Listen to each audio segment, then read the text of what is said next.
Okay, have you ever been frustrated that even with an ND filter you cannot get a long enough exposure?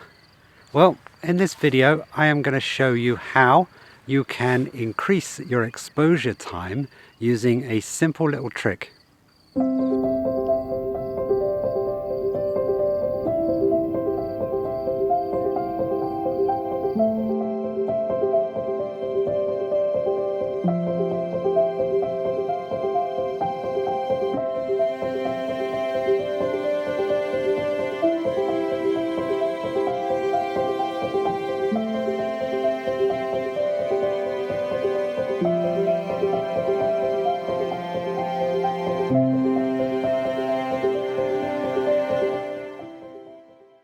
Quite simply, what we're going to do is take multiple exposures and blend them all together in Photoshop to make one super long exposure. So effectively what we're going to do is multiply this 2-second exposure by the number of photos that I'm going to take. Okay? Now, basically when you do this, obviously you have to set your camera on a tripod. Just like with any long exposure, there mustn't be any movement. Not only, of course, with one long exposure, there mustn't be any movement during the exposure. But in this shot, because we're going to take multiple exposures and blend them all together, there mustn't be any movement between exposures either. Each of the images must line up. So the static objects in this scene, they must line up. If there's any movement between images, then you're going to get ghosting effects. So it's critical that you have it on a stable tripod. Everything is nice and tight. Ideally, there's no wind. There's no wind at the moment, so everything is perfect. Now you want to set your camera to full manual, so you can ensure that each exposure you take is equal, that there's no differences between the two. And you also want to set your focus to manual, so at any point between shots the camera doesn't try to refocus at all. So set your focus beforehand, flick the switch to manual, so that locks the focus in, okay, and then it's set and it's not going to move between images. Okay, so every image we take is going to be equal, and the only thing that is hopefully going to move is the clouds between exposures. Now the other thing you want to do is set your camera to continuous shooting, and I set it to continuous silent shooting. That way the mirror is locked up, and that reduces any possibility of vibration. If there was the mirror clicking up and down between shots, you can get some vibration and movement. So I find if you set it to continuous silent, this locks the mirror up and then minimizes any possible vibration between photos. Now I'll show you the settings on the back of my camera. So now you can see I've framed up my composition, and I've got lots of sky in the composition, and by using a wide angle, of course, I've got that really dramatic looking sky that wide angles give you, especially when looking upwards. So let's have a look at the settings. Okay, so I've got a 6-stop ND grad, which means that at f16 I've got ISO 100 is giving me a 2-second exposure. Okay, now as I said, I've set everything to full manual. Okay, and you can see here I've set continuous silent shooting. I'm on manual focus, everything is set, and I'm ready to go. Okay, now the other thing you're going to need is one of these. Okay, a shutter cable release, either a cable or a wireless if you have it. But what's really important here is that you get one that you can lock on. See? That means that the shutter is now locked down. Okay? This is the ideal thing to have. That way you won't have any gaps between exposures. If you click and lock this, there's no risk of your finger slipping off the button between exposures and there being a delay between exposures, because every exposure you take must be sequential, one after another. There must be no gaps between. If you have gaps between, then you're going to get gaps in your image, is going to look odd. Okay, so ideally one like this that you can lock. If you can't lock it, make sure you hold it down tight.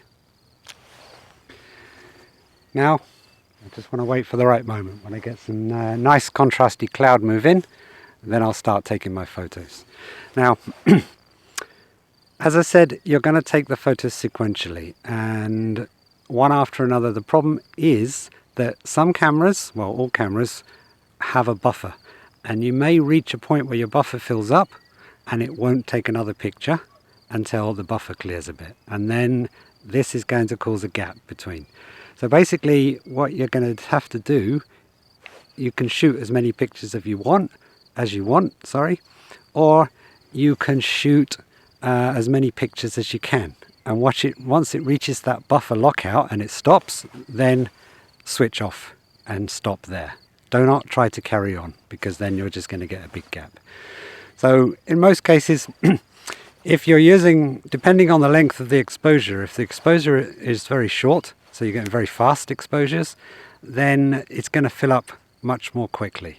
But if you are using long exposures like 2 seconds, it's probably going to go on for a bit longer before it reaches the buffer lockout. Okay, so the longer the exposure, probably the more exposures you're going to be able to get. Okay.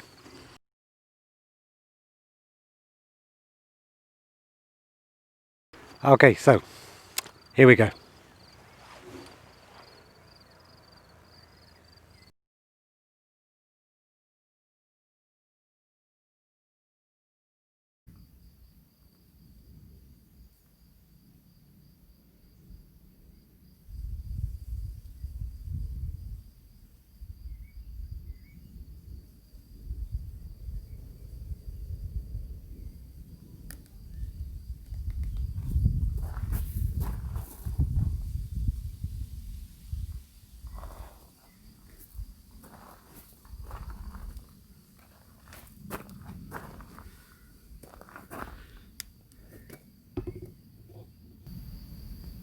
And now an example of what happens when you get buffer lockout. With this shot, I'm shooting at 125th of a second.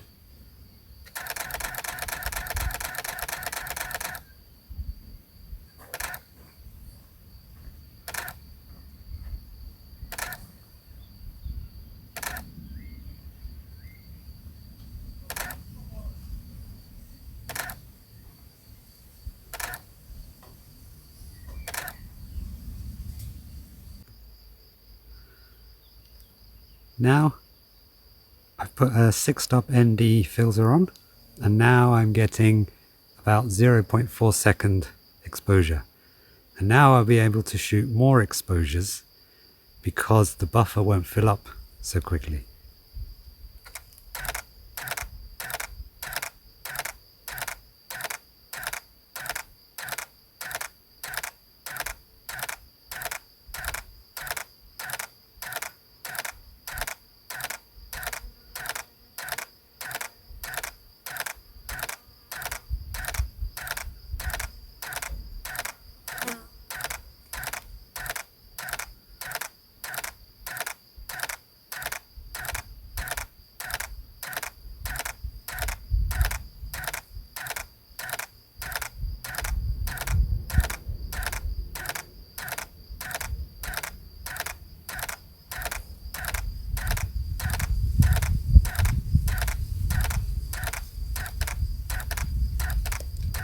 Here's where it starts to slow down, and that's when you stop.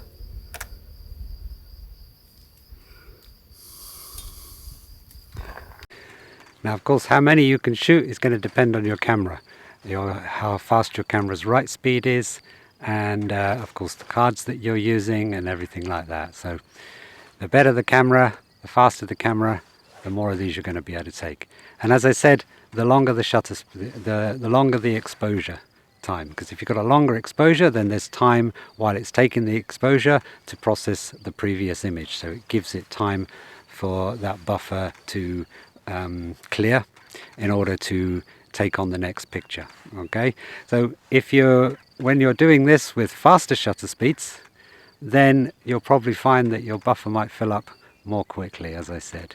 So it very much depends, but my camera is firing away, so I'm just going to let it fire away, maybe get 100 pictures or something like that, and then I'll show you how I can blend them all. Now, because I got a 2-second exposure and I'm shooting with a Canon 5D Mark III, it's firing away without delay. I'm not getting this problem of buffer lockout. So I'm going to just let it go as long as possible, and then I'll show you how many pictures I've got, and then I'll show you how I blend those into one super long exposure. I'm going to use Adobe Photoshop for this. You can probably do it in Lightroom. I'm not really a Lightroom user, but I imagine that you can do the same thing there, and possibly any other photo editing tools. Okay, so I stopped that at just over 100 photos actually, and let's hop into Photoshop now and I'll show you how to blend them. Okay, so now I'm going to show you how to put all of these photos together into one super long exposure. Now, how many images you do and how long it takes is very much going to depend on what computer you have. Obviously, the more powerful computer, the more images you can do, the faster it will do it. If your computer's not so powerful, it may struggle to do it, it may take longer. You may find you'll have to blend less photos together. So it very much depends on your system. My computer's fairly good. It can take so much before it melts down, and I can do maybe in this example I've selected 45 pictures, and I'm going to do that. It's going to take some time to do. Okay, now I'm going to show you this in Adobe Photoshop. Okay, now the first thing you want to do is ensure that you have ample room on your disk. Now what I mean is obviously the computer uses your RAM, your memory, but when Photoshop does a lot of these big tasks, it uses what it calls the scratch disks, and basically what it does is it uses space on your hard drive. Okay, so you want to make sure that you have enough, because it's going to use a lot of space for this, especially if you're blending 50 to 100 photos all in one go. It's going to need a lot of space to work. It won't keep it there, obviously, it will erase it afterwards, but it needs the space in order to do the job. If there's not enough space, then the job will fail and you'll get a message saying no more space, scratch disks run out, or something like that. So to check your scratch disks, go to Edit, come down here to Preferences, come up here to Scratch Disks, and here it will list all the disks on your computer and the space available, free space here. So you want to make sure that you check a disk that has ample space on it. Okay, now I've got F selected. It has 112 gigs, so that's going to be plenty for what I want to do. Okay, so that's something you want to check before you start a big job like this. If you're only blending a few images, if each of your exposures was say 30 seconds and you want to blend 10 into a 300 second, that's not going to be so bad. But in these photos you saw that each exposure was 2 seconds and the clouds were not moving very fast at all. So I'm going to blend 45 of those 2-second exposures to give me a 90-second exposure. So that's going to need some resource. So I've made sure that I've got plenty of space here. Okay, so we'll OK that. So I'll just show you here. These were all the photos I took. Now, when you're doing multiple sequences like this, you know, especially if you're doing them of the same scene like I was doing, it could be very easy to get lost between sequences. Now remember I said that each image must be in sequence. There mustn't be any gaps. So if you accidentally use images from two different sequences, then you're going to get problems. And when you got the same scene like this, it can be hard to know which is which. So what I do is when I finish a sequence and I start a new sequence, I just simply take a picture like this with my hand in front, so I know that this is where one sequence ends and a new sequence begins. And then when I finish that sequence, I'll take another picture with my hand in front. So this just is a bit of a guide, so I know that that's where my sequences are, and I can take my images from between there. Okay, now you can, so the first step to do here is to go up to File, okay, Scripts, Load Files into Stack. Here we've got the files. Okay, you want to check this create smart object after loading layers, because you're going to load basically however many photos you're going to use. In my case 45. I am going to load 45 images into one photo, so going to be 45 layers basically, and if you select this, it creates it into one smart layer. Click Browse to find your photos. Now you can do it directly from the RAW, okay, but again this is going to use a lot more resource. So what I do is I take my photos and I save them first as JPEGs. So now I've got 45 JPEGs. It's going to be much easier for Photoshop and the computer to process these JPEGs as opposed to importing all of those RAWs into one layer. You're going to have a massive file on your scratch disk. Okay, so I've got 45. Here we go. Okay, to select all, you can select the first one, go to the end, hold down Shift to select all, or you can simply select one and Control and A on the computer. So select all of the photos, click OK.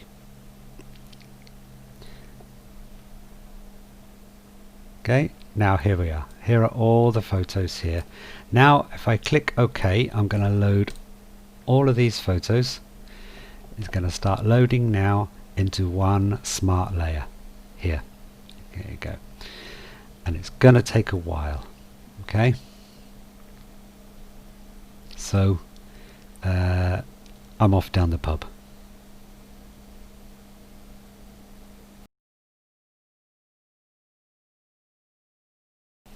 Okay, so here we have in our layers palette now, 45 layers put into one smart object.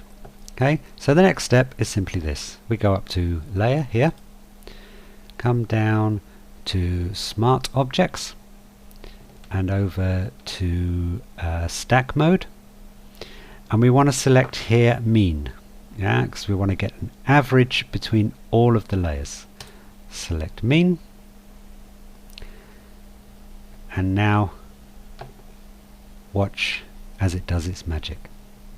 And again, this is going to take a while, so I'm off down the pub again.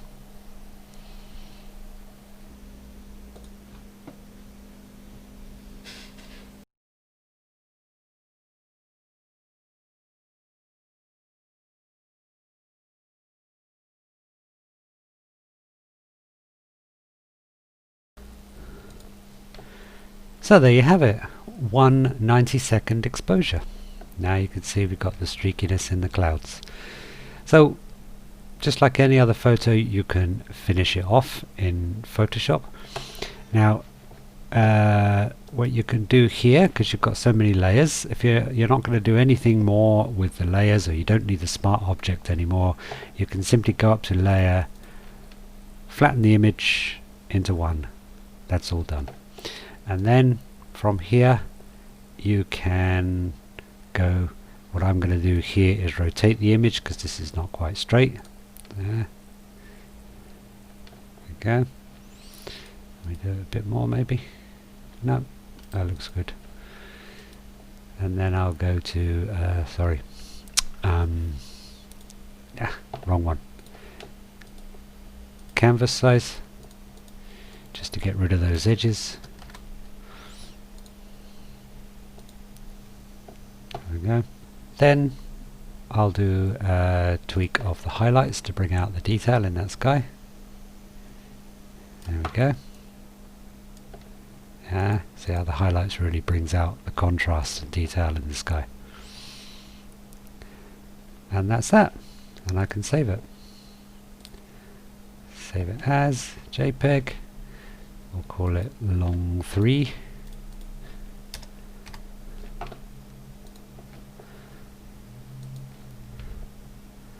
and there's my photo.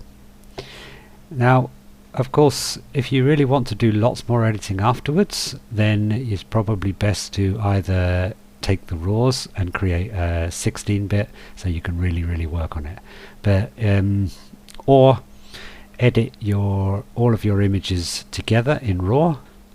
So one way you can do that is, now I'm going to show you this with another set of photos, 'cause, I went back closer to this church a week later and got a nicer sky, nicer clouds. So now I'm going to show you with another sequence here what we can do. Okay, so there's my hand. That's the start of this sequence. We'll just check each photos to make sure. No more hands. So that's this sequence. I'm going to open this sequence now in RAW, in Adobe Camera Raw, sorry. Okay, now what you can do, for example here, is Control and A, or select the first one, come down to the very end, Shift, and select all of them. If you want to edit your RAWs before you start, then that's the thing to do. And then you can come in here and save the images. You could choose to save them as JPEG. If you're going to do more editing even after you've done your stacking, then probably best to save them as a TIFF and a 16-bit. Now, as I said, there's a lot of photos, very big files.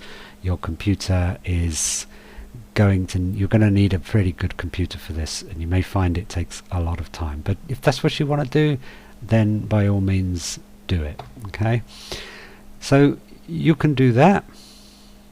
Okay, or if your RAWs are okay, let's cancel out of this.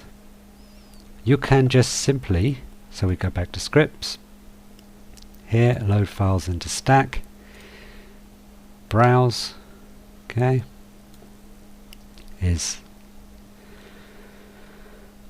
find my sequence,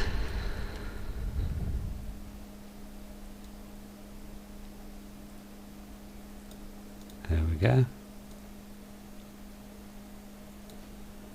there we go. Okay, that. And instead of loading the JPEGs that I saved, I'm now going to load all of my RAW files into one smart layer here. Okay. Click OK.